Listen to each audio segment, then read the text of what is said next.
쿠빌라이 칸의 일본 침공은 그의 가장 유명한 대외 원정이었습니다. 그러나 그의 정복의 꿈은 떠오르는 태양의 나라에만 국한되지 않았습니다. 동남아시아의 베트남, 미얀마, 인도네시아 모두 위대한 칸의 분노를 샀습니다. 하지만 그곳에서도 원나라 군대는 세기 초에 거두었던 큰 성공을 거두지 못했습니다. 이 영상에서는 일본 침공만큼이나 흥미로운 베트남 침공에 대해 논의해 보겠습니다. 13세기 베트남은 북쪽의 대월과 남쪽의 참파 두 국가로 나뉘어 있었습니다. 대월은 중국에서 안남으로 알려졌습니다. 대월은 1258년에 몽골군과 처음 마주했습니다. 쿠빌라이는 남송 왕조에 대항하는 남부 전선을 형성하려 했습니다. 이를 위해 그는 운남의 대리국을 정복했습니다. 유명한 수부타이의 아들인 장군 우리 양카다이는 대월로 군대를 이끌었습니다. 주로 평탄한 고원지대와 홍강 유역에서 전투가 벌어졌습니다. 몽골 기병은 베트남 군대를 쉽게 제압했습니다. 1258년 대월의 새 왕은 더 이상의 갈등을 피하기 위해 사절과 인질, 조공을 보냈습니다. 원정은 성공적이었지만 우리 양카다이는 어려움을 겪었습니다. 베트남의 기후와 열대 질병은 온화한 기후에 익숙한 병사들과 말들에게 큰 피해를 주었습니다. 얼마 지나지 않아 참파 역시 위대한 칸에게 조공을 바치기로 합의했습니다. 이후 몇 년 동안 양국의 관계는 우호적이었습니다. 그러나 쿠빌라이는 두 군주에게 직접 입조하여 충성을 확인할 것을 요구하기 시작했습니다. 두 군주 모두 지속적인 조공 사절을 보내는 것으로 이를 미루었습니다. 1279년까지 남송 왕조가 멸망하면서 원나라는 베트남 국경에 도달했습니다. 대월과 참파의 거부 그리고 도망친 송나라 관리들을 수용하는 것은 더 이상 용납되기 어려워졌습니다. 쿠빌라이에게 더 큰 관심사는 귀중한 해상 무역로에 위치한 참파의 경제적 힘이었습니다. 쿠빌라이는 참파를 동남아시아 무역을 통제하는 핵심으로 보았습니다. 1280년에 국왕 인드라바르만 6세가 직접 입조하는 데 실패했습니다. 1282년에 원나라 사절이 투옥되자 쿠빌라이는 전쟁의 명분을 얻었습니다.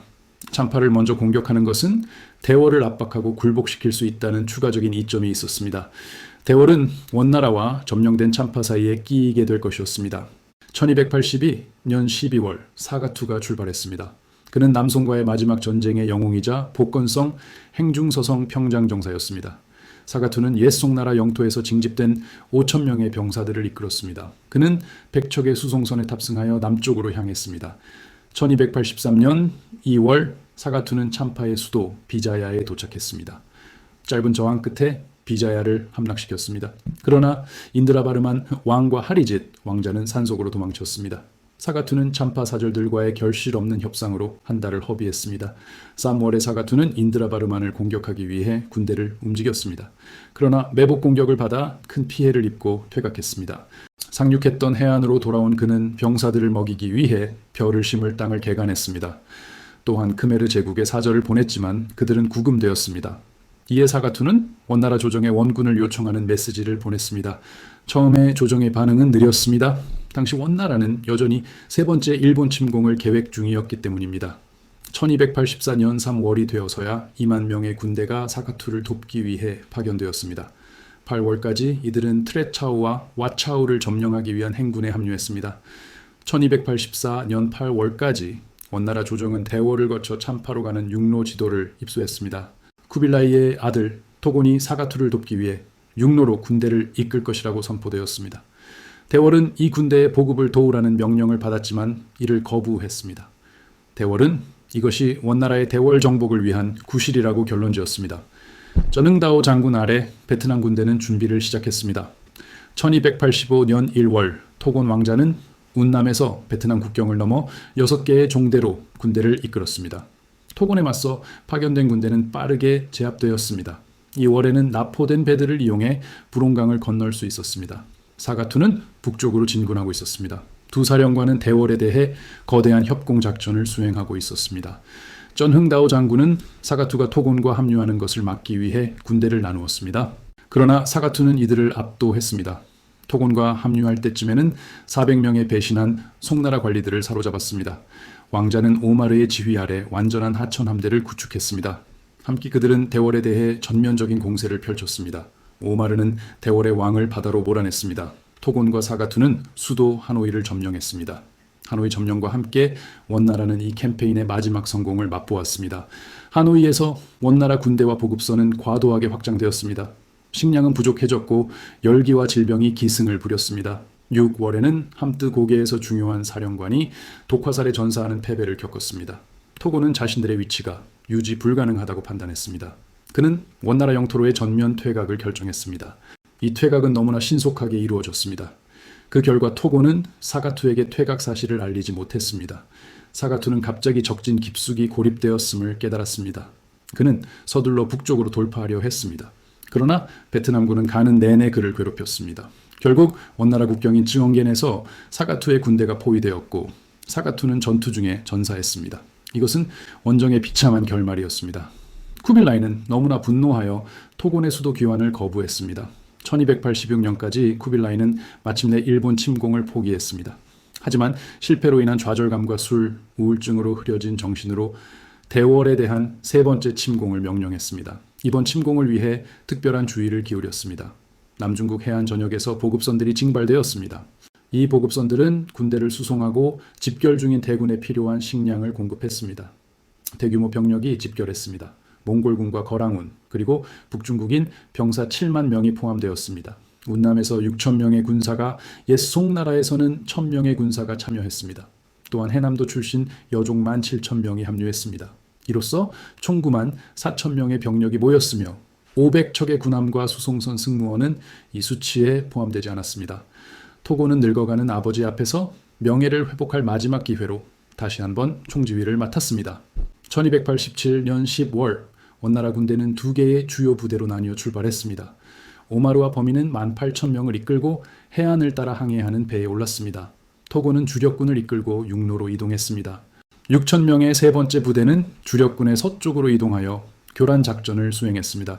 12월에 주력군은 두 개의 종대로 국경을 넘었습니다. 그들은 여러 대월 군대를 격파하고 박단강의 방기해부로 진군했습니다. 이곳에서 오마르 함대의 도착을 기다렸습니다. 오마르 함대는 베트남 해군과 싸워 이긴 후 도착했습니다. 초기 성공에도 불구하고 어느 쪽도 충분한 식량을 가져오지 않았습니다. 그들은 수송 함대로부터 보급을 받을 것으로 기대했습니다.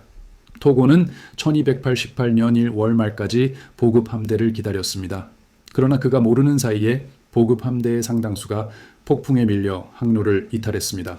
나머지 함대는 베트남 해군의 공격을 받았습니다. 식량이 부족해지자 토고는 하노이로 진군했습니다. 그는 그곳에서 보급을 받기를 희망했습니다. 도시는 이 월에 저항 없이 함락되었습니다. 하지만 공포스럽게도 그들은 쌀 한 톨 남아있지 않다는 것을 발견했습니다. 방어군이 도망치면서 모두 치워버린 것이었습니다.